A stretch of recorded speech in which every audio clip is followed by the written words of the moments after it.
الحمد لله وكفى وسلام على عباده الذين اصطفى خصوصا على سيد الرسل وخاتم الأنبياء. أما بعد فأعوذ بالله من الشيطان الرجيم. بسم الله الرحمن الرحيم.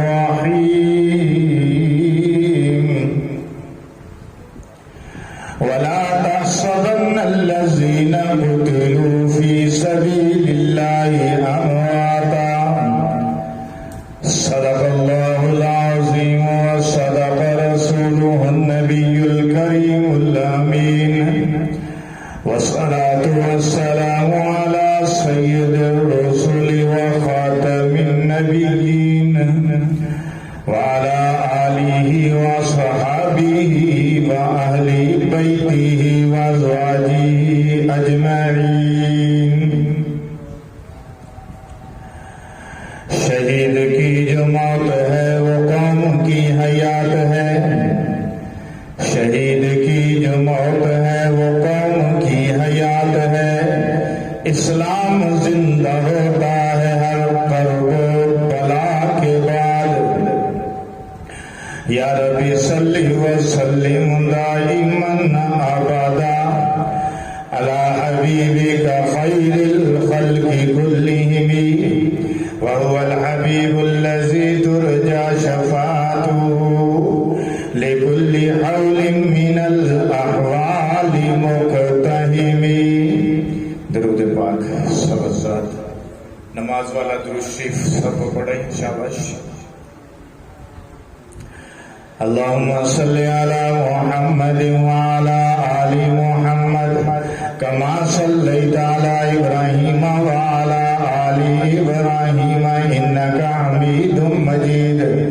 اللهم بارك على محمد وعلى آل محمد كما باركت على إبراهيم وعلى آل إبراهيم إنك حميد مجيد. گرامی قدر سامعین کرام، محرم الحرام کا تیسرا جمعہ 19 محرم 1446 ہجری بمطابق 26 جولائی 2024.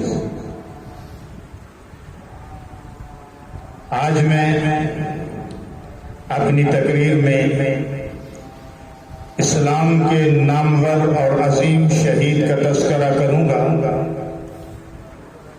جن کی شہادت کا خون اسلام کے گلشن کو ہرا بھرا کر گیا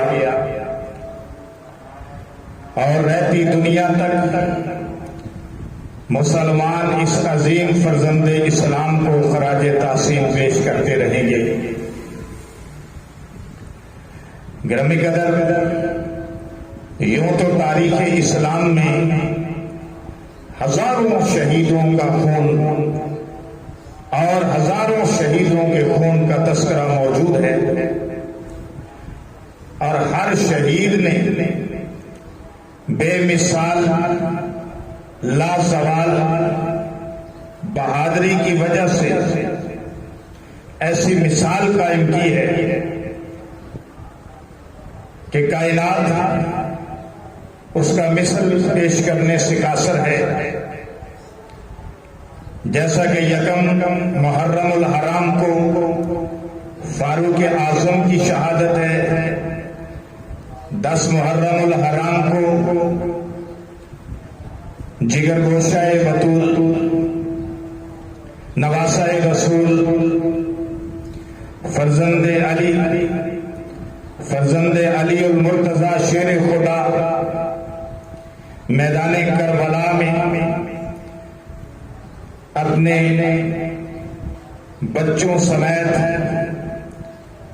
اور اپنے معصوم ساتھیوں سمیت جام شہادت نوش کر کے کربلا کے خاک کو لالہ زار بنا گئے. دربار رسالت سے جس شہید کو تمام شہداء کا سردار اور صدر قرار دیا گیا، اس کی داستان بھی عجیب ہے، اور وہ شخصیت و ہستی حضور علیہ الصلوۃ والسلام کے چچا سید الشہداء سیدنا امیر حمزہ رضی اللہ تعالیٰ عنہ کی ذات گرامی قدر حضرت امیر حمزہ حضور سرور کائنات امام الانبیاء کے چچا تھے، اور آپ کی ذات گرامی کو دل و جان سے عزیز تھی، بہت پیار تھا۔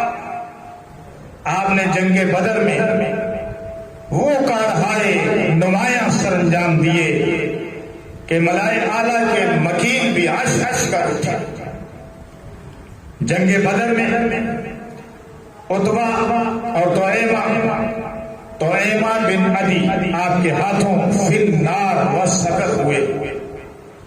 یہی وجہ تھی کہ دنیا کفر میں آپ کے نام کی ایک دہشت، آپ کو انتقام کا نشانہ بنانے کے لیے کرائے کے آدمی تلاش کیے گئے اور منہ مانگا انعام اعلان کیا گیا، اور حضرت حمزہ رضی اللہ تعالیٰ عنہ کو شہید کرنے کے لیے واشی کو آمادہ کیا گیا۔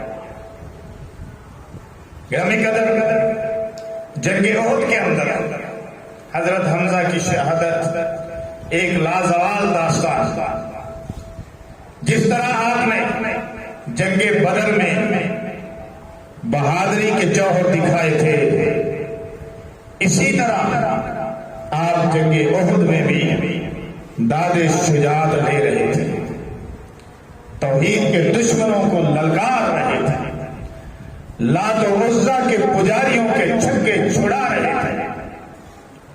بخاری شریف میں آتا ہے کہ جبیر ابن مطعم جس کے چچا طعیمہ کو بدر میں حضرت حمزہ نے فی النار وسقط کیا تھا، جس کو قتل کیا تھا، اپنے چچا کے اسے قتل کا بڑا صدمہ تھا، اس لیے اس نے اپنے غلام واشی کو کہا کہ اگر کسی طرح تو حمزہ کو قتل کر دے گا اور میں تجھے اس کا منہ مانگا انعام دوں گا اور کوشش کروں گا کہ تمہیں آزاد کر دوں اور تمہیں غلامی سے نجات مل جائے۔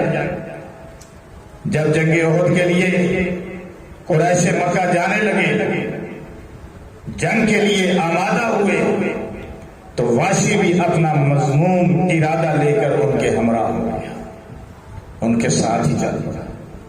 دل میں یہی تھا کہ میں حمزہ کو قتل کروں گا، غلامی سے نجات حاصل کروں گا، منہ مانگا انعام بھی وصول کروں گا۔ واشی خود بیان کرتا ہے بعد میں کہ احد میں ایک پتھر کے پیچھے چھپ گیا اور چھپ کر بیٹھ گیا، اور اس انتظار میں تھا کہ جو ہی حمزہ میرے سامنے آئیں گے تو میں اپنے خاص داؤ کے ذریعے ان پر حملہ کروں۔ چنانچہ واشی کہتا ہے کہ میں نے دیکھا کہ سبا نامی ایک شخص جو ہے وہ میدان جنگ میں اترتا ہے، یہ کفار کی طرف سے، مشرکین مکہ کی طرف سے ایک شخص میدان جنگ میں اترتا ہے، اس کا نام ہے سبا، اور وہ للکار کر کہتا ہے حل من مبازر، کون ہے جو میرا مقابلہ کرے۔ حضرت حمزہ میدان میں آتے ہیں اور آتے ہی اسے پکارتے ہیں، اے سبا، ہے فلاں فلاں ماں کے بیٹے، کیا تو اللہ اور اس کے رسول کا مقابلہ کرتا ہے؟ یہ کہتے ہوئے حمزہ اس پر یوں جھپٹتے ہیں کہ آنے بعد میں اسے جہنم نصیب کر دیتے ہیں۔ کسی شاعر نے کیا خوب کہا، کس شیر کی آمد ہے کہ رن کانپ رہا ہے، کس شیر کی آمد ہے کہ رن کانپ رہا ہے، رن ایک طرف چرخے کہن کانپ رہا ہے۔ جو ہی حضرت حمزہ اس کے قتل سے فارغ ہو کر پر واشی کہتا ہے کہ جو ہی آپ اس کے قتل سے فارغ ہوئے میں نے اپنا خنجر آپ پر پھینکا جو سیدھا آپ کی ناف کے نیچے لگا اور پیٹ سے نکل گیا، پیٹ چاک کرتے ہوئے گزر گیا۔ حضرت حمزہ اسی ایک خنجر سے شہید ہو گئے۔ اللہ اکبر، انا للہ و انا الیہ راجعون۔ ایک تو وعدہ کیا تھا اس کے آقا نے کہ میں تمہیں آزاد کروں گا، اور ایک ہندا نے وعدہ کیا تھا کہ میں تمہیں منہ مانگا انعام دوں گی۔ واشی کہتا ہے کہ ہندا نے مجھ سے وعدہ کیا تھا کہ اگر تو حمزہ کو میرے باپ کا عتبہ کا جو قاتل ہے قتل کر دے گا تو میں تجھے منہ مانگا انعام دوں گی۔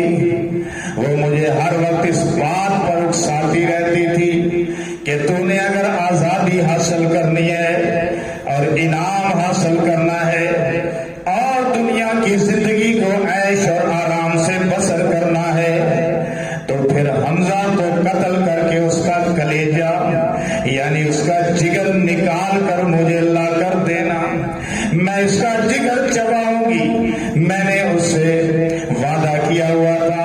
واشی کہتا ہے یہ اپنی سٹوری خود سنا رہا ہے، بعد میں مسلمان ہو گیا ہے، وہ آگے چل کر میں بات کروں گا، اس لیے حمزہ کو شہید کر کے ہندا کہتی ہے کہ اس کا جگر مجھے لا کر دینا۔ پھر واشی کہتا ہے کہ جب میں نے حضرت حمزہ کو شہید کر دیا پھر میں نے اس کا جگر نکالا اور پھر وعدے کے مطابق میں نے جگر ہندا کو لا کر دیا، اس نے آپ کا جگر منہ کے اندر لے لیا اور جناب چبانے لگ گئی، لیکن اسے نگل نہ سکی، بانچوں سے خون جگر کا جاری تھا، ادھر سے بھی نکل رہا تھا، ہندا کے ادھر سے بھی خون نکلتا تھا، جگر کو چباتی جاتی تھی اور کہہ مارتی، کبھی ادھر جاتی تھی کبھی ادھر جاتی تھی۔ کہنے لگا کہ جب اس سے جگر چبایا نہ گیا تو اس نے وہ جگر باہر پھینک دیا، یعنی کہ نگلا نہ گیا تو اگل دیا۔ اور پھر اس کے بعد واشی کہتا ہے کہ مجھے اس نے بہت سارے کپڑے لا کر دیے، بہت سارا انعام دیا، اپنے زیور بھی اتار کر مجھے انعام میں دے دیے۔ حضرت امیر حمزہ کو شہادت کے بعد بھی پھر معاف نہیں کیا گیا گرامی قدر، بلکہ آپ کے جسم اطہر کی وہ بے حرمتی کی گئی کہ الحفیظ والامان یہ نبوت کی یونیورسٹی کا پہلا طالب علم تھا جس کا جسم اطہر شہادت کے بعد بھی اللہ کے راستے میں قربانیاں دے رہا ہے۔ آپ کی ناک کو کاٹا جا رہا ہے، آپ کے کان کاٹے جا رہے ہیں، آپ کا جگر نکال لیا گیا ہے، کلیجہ چبایا گیا ہے، آنکھوں میں نیزے مارے گئے ہیں، دانت توڑے گئے ہیں، زبان کاٹی گئی ہے، اور ان اعضاء کا ہار بنا کر ہندا نے اپنے گلے کے اندر ڈال لیا۔ اللہ اکبر کبیرہ۔ اور یوں اس شہید اعظم کے جسم کے ایک ایک حصے نے شہادت کا حق ادا کر دیا۔ صرف حمزہ نے شہادت نہیں دی بلکہ حمزہ کے جسم کے ایک ایک حصے نے شہادت پیش کی، جیسا کہ امام حسین میدان کربلا کے اندر جب شہید کیے گئے پہلے تینوں تلواروں سے آپ کا جسم چھلنی کر دیا گیا تھا، لیکن اس کے بعد آپ کی گردن اتار دی گئی، سر کو نیزے پہ چڑھا دیا گیا، اور پھر جناب آپ کے جسم اطہر کو ادھر میدان کربلا کے اندر پھینک کر اس پر گھوڑے دوڑا دیے گئے، اور جناب پھر دفنایا بھی نہیں گیا۔ ساتھ والی بستی سے کچھ لوگ شام کو آئے اور انہوں نے آ کر جناب یہ اہل بیت کے جسموں کو، اہل بیت کے لاشوں کو دفنایا۔ اللہ اکبر کبیرہ۔ اور یوں اس شہید اعظم کے جسم کے ایک ایک حصے نے شہادت کا حق ادا کر دیا۔ اس سے پہلے حضرت حمزہ رضی اللہ تعالیٰ عنہ نے بھی جسم کے جناب ان کے جسم کے ایک ایک حصے نے شہادت کا حق ادا کیا تھا. تاجدار اس کی شہادت دیکھ کر دنگ رہ گئے. حضور علیہ الصلوۃ والسلام کو بڑا دکھ ہوا, بڑا صدمہ آیا, دل بھر گیا اور جناب آنکھوں سے آنسو جاری ہو گئے. لیکن پاک پیغمبر نے اپنے پیارے چچا پر ماتم نہیں کیا, پیارے چچا پر سینہ نہیں پیٹا. آپ صلی اللہ علیہ وسلم نے واویلا نہیں کیا, بلکہ دل کے دکھ اور درد کا اظہار آنکھوں کے ذریعے, آنسوؤں کے ذریعے کیا اور اپنے رب کا شکر ادا کیا کہ میرے پیارے چچا کو اللہ نے مقام شہادت عطا فرمایا, جو کہ بڑا بلند مقام ہے. گرامی قدر سامعین کرام, میں اس وقت آپ کے سامنے حضرت حمزہ کی شہادت جو ایک شاعر نے بڑے پیارے انداز سے بیان کی ہے وہ رکھنا چاہتا ہوں. شاعر کہتا ہے, ہلائی اور تولی ہاتھ میں چالاک نے برچھی. یہ واشی نے جب آپ کو شہید کیا تو اس وقت کا نقشہ شاعر نے کھینچا. ہلائی اور تولی ہاتھ میں چالاک نے برسی, نشانہ کر کے پھینکی دور سے ناپاک نے برچی. تھی مشہور زمانے میں زنگیوں کی حربہ اندازی, نشانہ ناگہانہ بن گیا اللہ کا غازی. نشانہ ناگہانہ بن گیا اللہ کا غازی.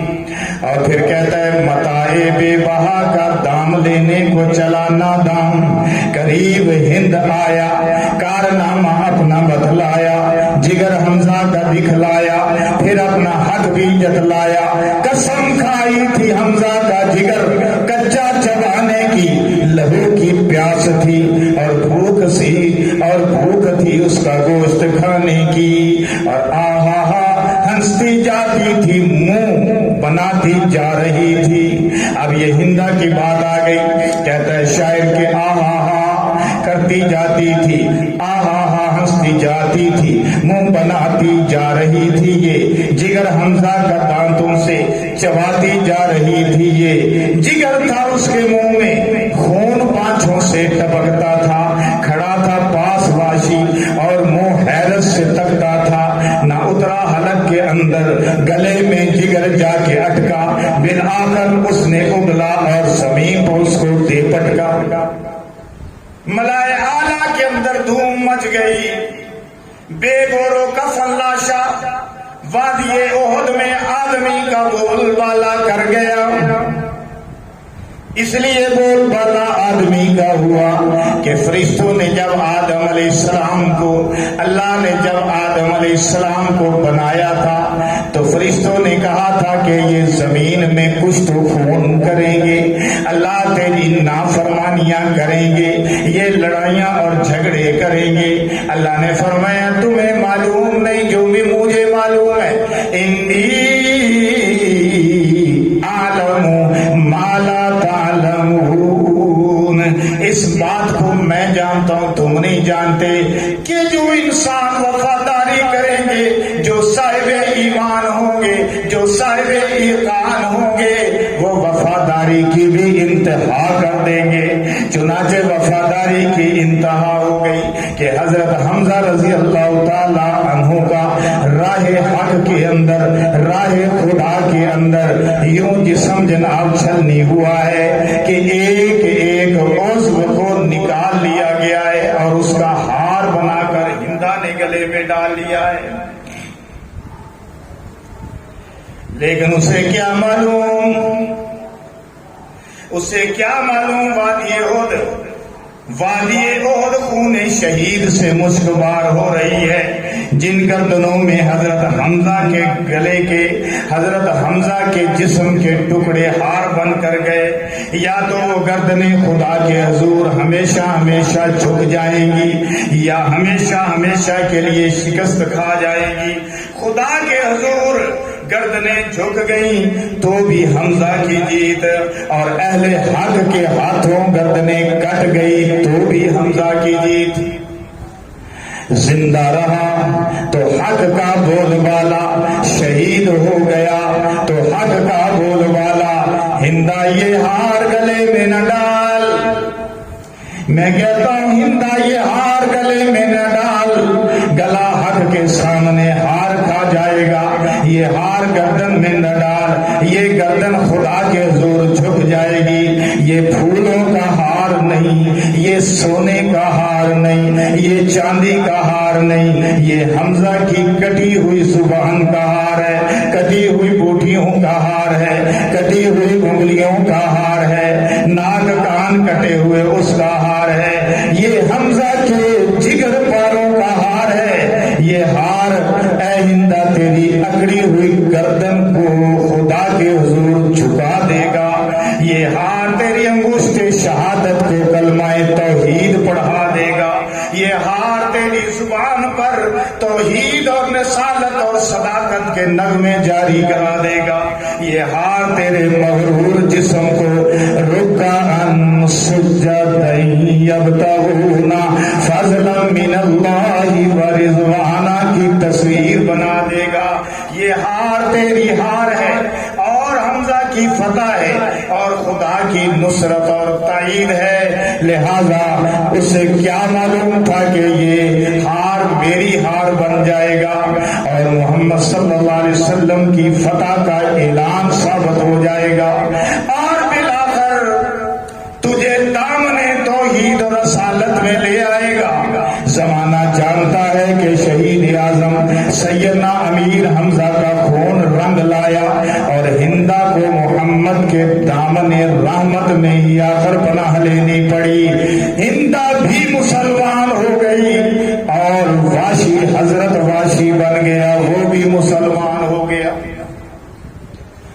اللہ کی قدرتوں کو، اللہ کی حکمتوں کو اللہ ہی جانتا ہے، لیکن اتنی بات ضرور سمجھ میں آتی ہے کہ دیکھو انہوں نے کتنا ظلم کیا تھا، ہندا نے کتنا ظلم کیا، واشی نے کتنا ظلم کیا، نبی کے دل کو تڑپایا، امام الانبیاء کا دل دکھایا، امام الانبیاء کے آنسو بہے، امام الانبیاء کو دکھ اور تکلیف پہنچایا، لیکن اللہ کی حکمتیں دیکھو کہ اللہ نے دونوں کو مسلمان بنا دیا۔ اللہ اکبر کبیرہ۔ ہندا بھی مسلمان ہو، واشی بھی مسلمان ہو۔ اس سے ایک بات یہ ثابت ہوتی ہے کہ اللہ کے نزدیک سب سے بڑا مقام، اللہ کے نزدیک سب سے بڑا مقام مسلمان ہونا ہے۔ اگر 100 سال کا کافر، 100 سال کا مشرک بھی لا الہ الا اللہ دل و جان سے پڑھتا ہے، اللہ اس کے پچھلے گناہوں پر قلم پھیر دیتا ہے۔ یہ اس کلمے کی طاقت ہے، اور کلمے کے اندر اظہار کیا ہے؟ اللہ کی توحید کا اقرار ہے، لا الہ الا اللہ محمد الرسول اللہ، اللہ کے سوا کوئی الہ نہیں اور محمد صلی اللہ علیہ وسلم اللہ کے رسول ہیں۔ یہ اقرار اتنا معتبر ہے کہ 100 سال کے کافر اور مشرک کو بھی دامن رحمت میں جگہ دے گا۔ اب سنیے جناب سرکار دو عالم، سرکار دو عالم، فخر دو عالم نے جنگ کے خاتمے پر صحابہ کرام رضوان اللہ تعالی اجمعین کو حضرت حمزہ کی لاش مبارک تلاش کرنے کا حکم دیا۔ فرمایا جاؤ جاؤ میرے چچا کی لاش کو تلاش کر کے لاؤ۔ حضرت علی المرتضی شیر خدا تلاش کرتے ہوئے حضرت حمزہ کی لاش پر پہنچے، ان کی حیت دیکھ کر ان پر ہیبت طاری ہو گئی۔ واپس آ کر سرکار دو عالم صلی اللہ علیہ وسلم کو ساتھ لے کر گئے۔ سرکار دو عالم نے اپنے محبوب چچا کی لاش مبارک کو دیکھا، کان کٹے ہوئے، ناک کٹی ہوئی، پیٹ چاک کیا ہوا، جگر نکالا ہوا، انگلیاں کٹی ہوئی، پیٹ اور سینہ چاک کیا ہوا، جس میں مبارک زخموں سے چور چور۔ اس دل خراش منظر کو دیکھ کر پاک پیغمبر کا دیکھ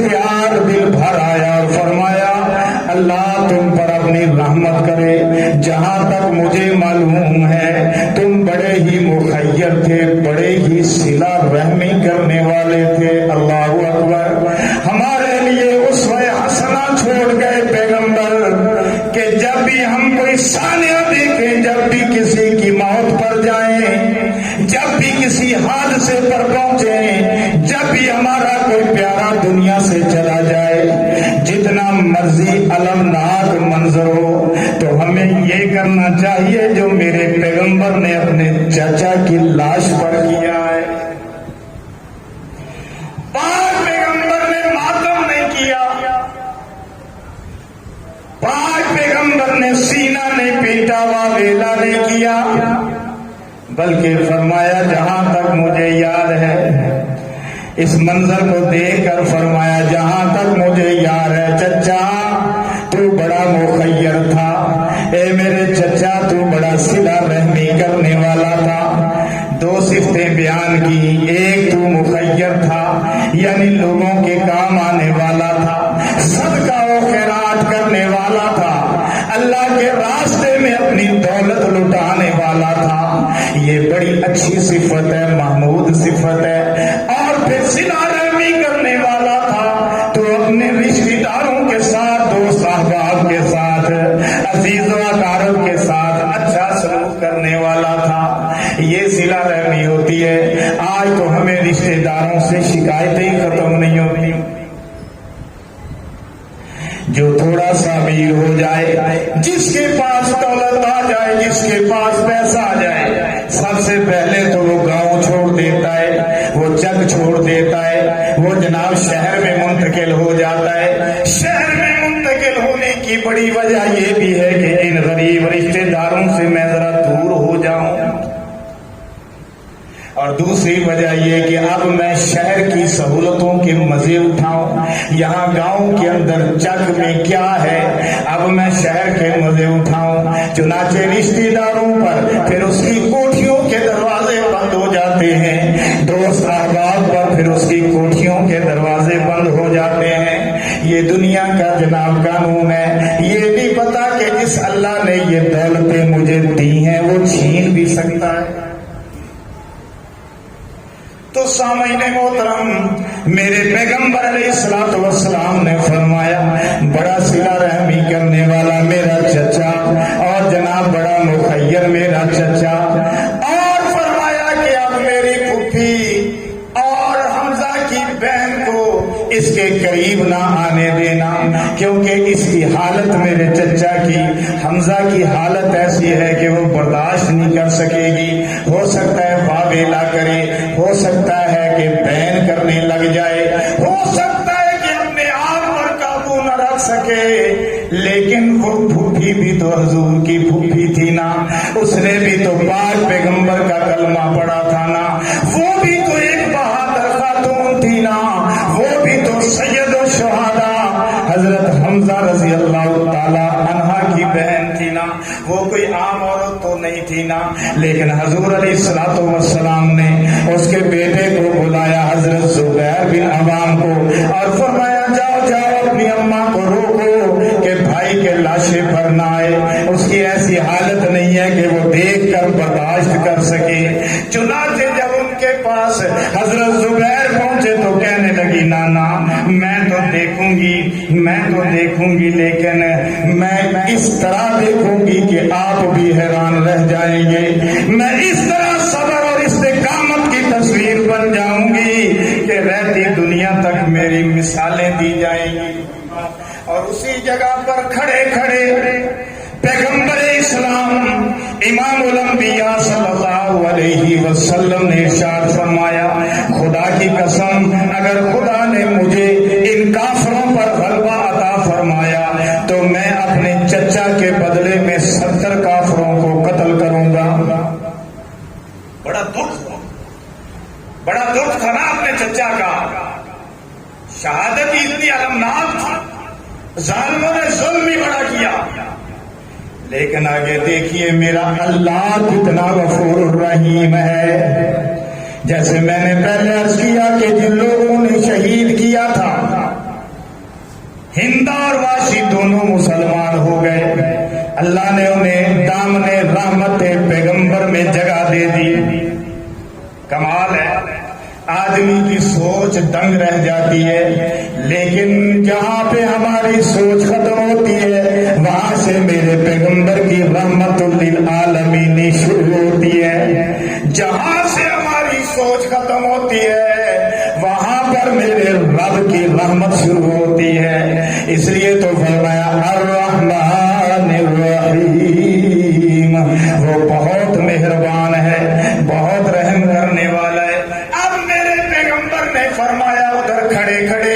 اپنے چچا کی لاش پر کہ میں حضرت حمزہ اپنے چچا کے مقابلے میں 70 کافروں کو مار دوں گا، 70 کافروں کا مسئلہ کروں گا، 70 کافروں کا مسئلہ کروں گا۔ مسئلہ اسی کو کہتے ہیں کہ ناک پیر ہاتھ کاٹ دیے جائیں، اعضاء نکال لیے جائیں، لیکن آواز آتی ہے اے ہمارے محبوب ہرگز نہیں، مختار کل میں ہوں، حکم میرا چلے گا۔ کہو سبحان اللہ۔ غم و غصہ اپنے مقام پر، شریعت مطہرہ اور دین قیم اپنے مقام پر۔ ارشاد و دین اے پیغمبر صلی اللہ علیہ وسلم، اگر تم بدلا لو تو اتنا بدلا لینا جتنا کہ تم کو تکلیف پہنچائی گئی ہے، اور اگر صبر کرو تو البتہ وہ بہت بہتر ہے۔ کیا بات ہے؟ فرمایا پیغمبر بدلہ اتنا لینا، بدلہ اتنا لینا جتنی تکلیف پہنچائی گئی ہے، اگر صبر کرو تو صبر کرنے والوں کے لیے یہ بہتر ہے، اور صبر ہی کیجئے، اور آپ کا صبر کرنا محض اللہ کی توفیق اور مدد سے ہے، اور نہ آپ ان پر غمگین ہو اور نہ ان کے مکر سے دل تنگ ہو، بلکہ بے شک اللہ صبر کرنے والوں اور نیکوں کا